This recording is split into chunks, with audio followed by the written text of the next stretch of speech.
Hey,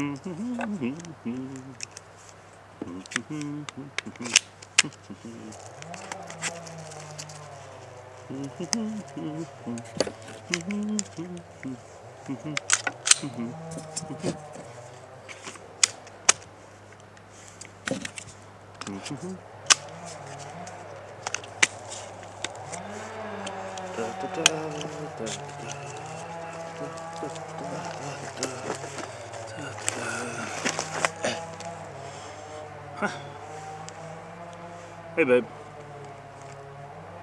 No, I'm just going to the store. Why? It's not a range day with the boys. No, just, my gun and a couple mags. Okay.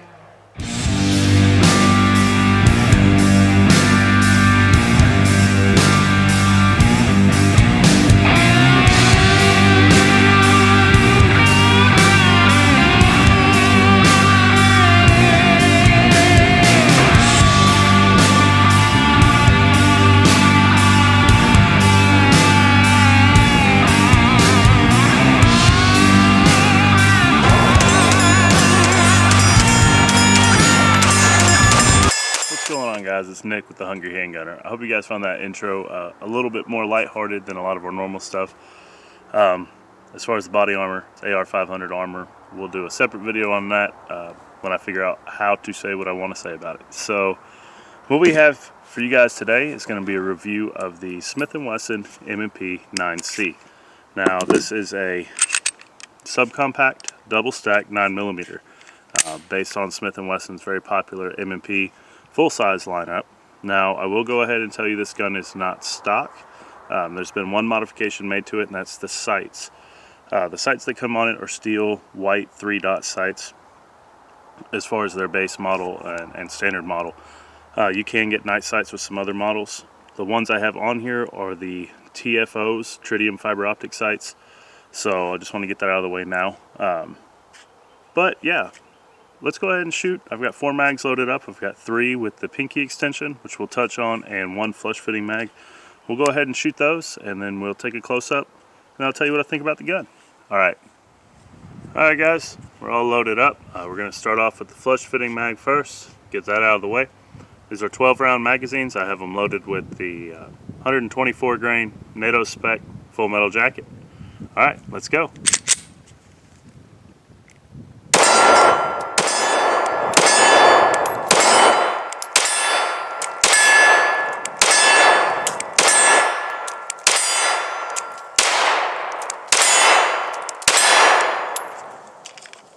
Missed one. Looks like I'm shooting a little low.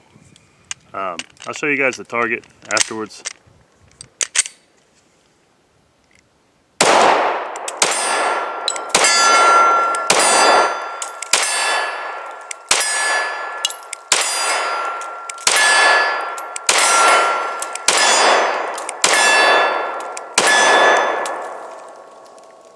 Now I'm pulling more right with the pinky extension. We'll touch on the difference between the mags in a little bit.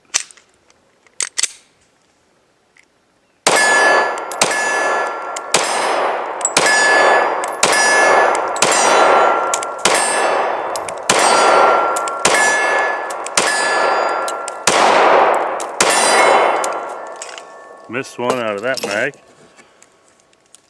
And we've got one more.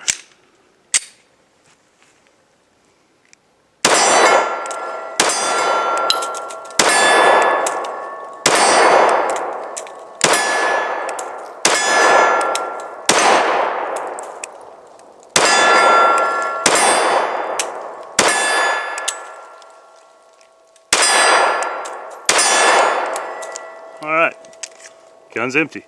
Alright, so I just primered this before we shot. I am shooting a little bit low. Now, obviously I wasn't taking a whole lot of time on those shots. I was kind of getting through them pretty quick, but I was aiming right about here. The first magazine was clustered up low left, and the rest of them were spread out right through here. Did have one that hit that little protector there, and a couple misses in the group. But there you go. Alright. There it is, folks, the Smith & Wesson, it's clear, M&P 9C. So, right now I've got the flush fitting mag in it. with my hand size. I can get 2 fingers, and pinky just kind of dangles off the bottom and grips it there. You go to your, what I like to call a full-size mag, allows you to get a full grip. Anyway, when you do that, I can at least get my pinky on there. Now I still have some offhang. It's still pretty high up as far as my hand goes. It's not the grip I prefer for a handgun, but if your options are to carry something like this or not carry, I know which one I'd pick. It also comes with some additional palm swells. This little piece here will actually pop out, and you can adjust that. This is the way it fits my hand the best. And those are those sights I was talking about, those TFOs. So they're actually a tritium fiber optic. There's tritium vials in the fronts of the sights up here that's covered by metal. And then you get these fiber optic cables. So in the sunlight, they pick up the light very well, and that white ring around that front sight really helps. When it gets dark, the tritium illuminates the fiber optic, and you still got light. So they're pretty cool sights. They were on them when I got this gun, but I do like them. You have a ambidextrous slide release there. You've got a section of rail here. It is a pretty solid gun, guys. Smith & Wesson makes some pretty awesome striker fired guns. Most of you guys know I do carry a Glock, but occasionally I will carry this. This is the no manual safety model. So as far as manual arms to my Glock, they're very similar. I don't carry it often, but sometimes I do. 12+1 capacity, you got a little section of rail. So all around, pretty neat gun. And they do have the fish scale serrations, which I've always liked those, just the look of them. Yeah, with that being said, let's go back up top. Alright guys, yeah, this is a pretty cool gun. Definitely one of my favorites in my carry lineup. Like I said, I don't carry it a whole lot, but every now and then I do get it out. Just another little plug for Olight, I guess. This little Olight PL Mini will fit on there, which I know it is kind of hard to find lights for these little guys. So if you're looking for one that sits flush on that rail, Olight PL Mini 2 does get the job done. Anyway, back to the gun. I saw that when I was getting it out. I was like, you know, I probably should have mentioned that. The biggest, I don't want to say complaint, the biggest thing I will caution you about is going from shooting the flush fit mag, where your pinky dangles off, to the one with the extension. Hopefully you guys saw it on target. It did shift my point of impact, and that may just be me, but a lot of other shooters that I have seen, they have the same thing. It does cause a point of impact shift.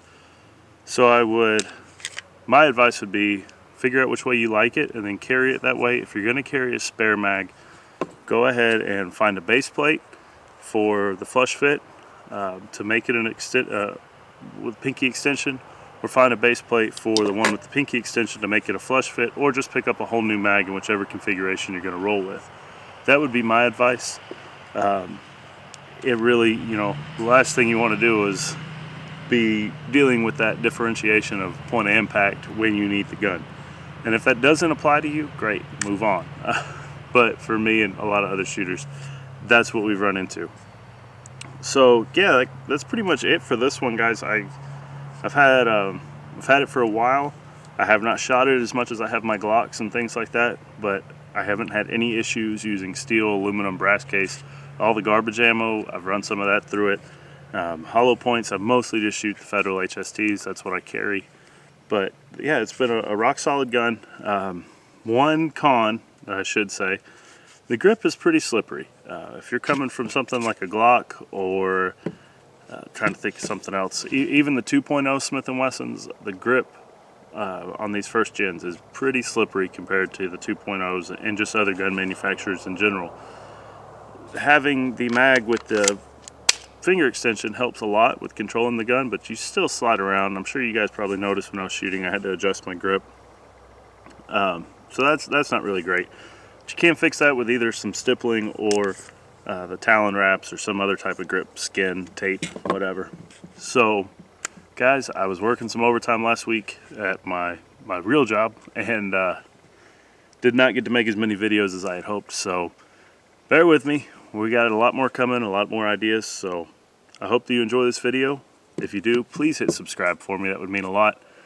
And stay safe. Keep shooting. See you next time.